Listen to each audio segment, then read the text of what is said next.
नमस्कार बच्चों, मैं गीतांजलि शर्मा, हिंदी अध्यापिका।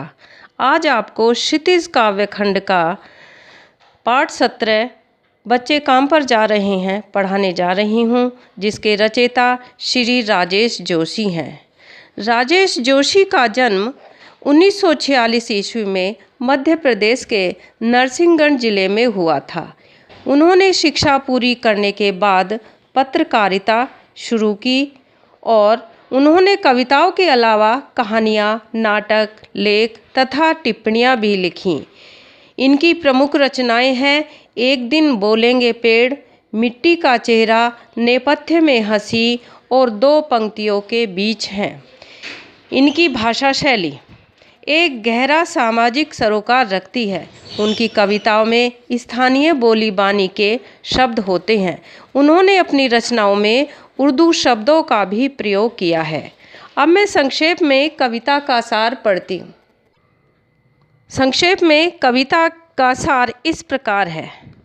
प्रस्तुत कविता के माध्यम से कवि ने बच्चों से बचपन छीन लिए जाने को बहुत ही प्रभावी ढंग से व्यक्त किया है। कवि सामाजिक और आर्थिक व्यवस्था पर व्यंग्य करते हुए कहते हैं कि ऐसी व्यवस्था किस काम की जिसमें बच्चे खेल, शिक्षा और जीवन के उमंगों से वंचित हैं। पद्यांश।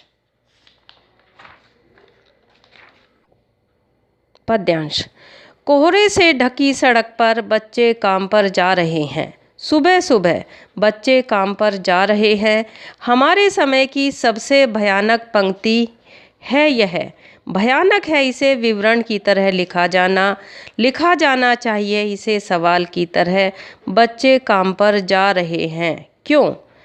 तो कवि समाज से प्रश्न करते हुए कहता है और पूछता है कि अत्यधिक सर्दी में कोहरे से ढकी सड़क पर बच्चे काम पर जा रहे हैं, जबकि प्रातःकाल इतनी सर्दी में सभी अपने अपने कमरों में अपने अपने बिस्तरों पर होते हैं, लेकिन ऐसे बच्चे जो मजदूरी करने को विवश हैं, ये कैसी विसंगति है, ये कैसी विडंबना है कि जिस उम्र में बच्चों को खेलना चाहिए, स्कूल जाना चाहिए, वे काम करने को विवश हैं। बच्चों का काम पर जाना कवि को अंदर तक झकझोर देता है।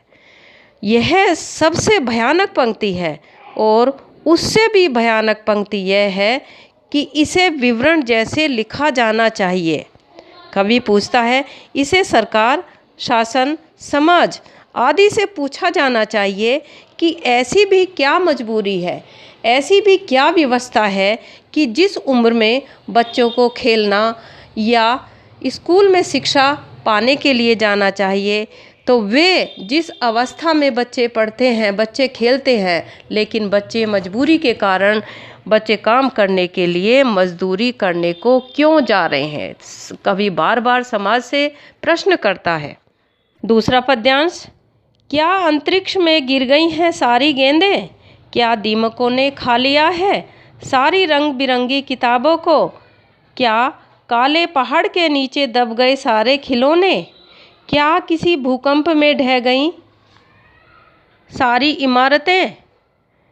क्या सारे मैदान, सारे बगीचे और घरों के आंगन खत्म हो गए एकाएक?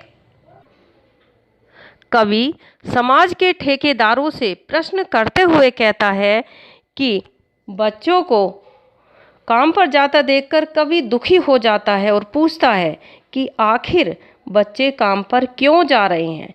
क्या उनकी सारी गेंदें कहीं अंतरिक्ष में गिर गईं जो मिल नहीं रही हैं, या उनकी रंग बिरंगी किताबों को दीमक ने खा लिया है? क्या उनके सारे खिलौने पहाड़ के नीचे दब गए हैं, या उनके स्कूल किसी भूकंप में नष्ट हो गए हैं? कवि पुनः प्रश्न करता है, फिर प्रश्न करता है और पूछता है कि क्या सारे मैदान, बगीचे और घरों के आंगन अचानक समाप्त हो गए? ऐसा क्या हुआ है? कवि बार बार दुखी होते हुए बार बार प्रश्न करता है कि ऐसा क्या हो गया कि जिस उम्र में उन बच्चों को खेलना चाहिए, स्कूल में जाना चाहिए, उन्हें किस मजबूरी के कारण, किस विवशता के कारण काम पर जाना पड़ रहा है। तीसरा पद्यांश। तो फिर बचा ही क्या है इस दुनिया में, कितना भयानक होता अगर ऐसा होता। भयानक है लेकिन इससे भी ज़्यादा यह कि हैं सारी चीज़ें हस्ब मामूल, पर दुनिया की हजारों सड़कों से गुजरते हुए बच्चे, बहुत छोटे छोटे बच्चे काम पर जा रहे हैं। कवि कहता है और प्रश्न करता है कि अगर ऐसा हुआ है कि बच्चों की किताबों को दीमकों ने खा लिया है, बच्चों के स्कूल की इमारतें किसी भूकंप में ढह गई हैं, तो अगर ऐसा वास्तव में हो गया है तो फिर दुनिया में कुछ भी नहीं बचा। यदि बच्चों की किताबें, खेल के मैदान, पाठशाला आदि सभी नष्ट हो गए तो बचा ही क्या है, अर्थात कुछ भी नहीं बचा। यदि कुछ भी नहीं बचता तो भयानक बात यह थी कि उससे भी ज़्यादा अधिक भयानक बात यह है कि सब कुछ हस्बामूल, हस्बामूल होता है यथावत, यानी जैसी थी ऐसे की ऐसे हैं। सब चीज़ें ऐसी की ऐसी हैं, कुछ भी नष्ट नहीं हुआ है। सब कुछ होने के बाद भी दुनिया की सड़कों पर हजारों लाखों बच्चे मजबूरी के कारण, मजदूरी करने के लिए, व्यवस्था के कारण काम करने के लिए जा रहे हैं। ये हमारे समाज के लिए सबसे भयानक पंक्ति है। बच्चों, इस कविता का पूरा भावार्थ मैंने आपको समझा दिया है। मुझे उम्मीद है कि आप इस वीडियो के माध्यम से पाठ के भावार्थ को अच्छी तरह समझकर PDF के कार्य को, लिखित कार्य को आप अपनी क्षितिज की उत्तर पुस्तिका में लिखेंगे। धन्यवाद।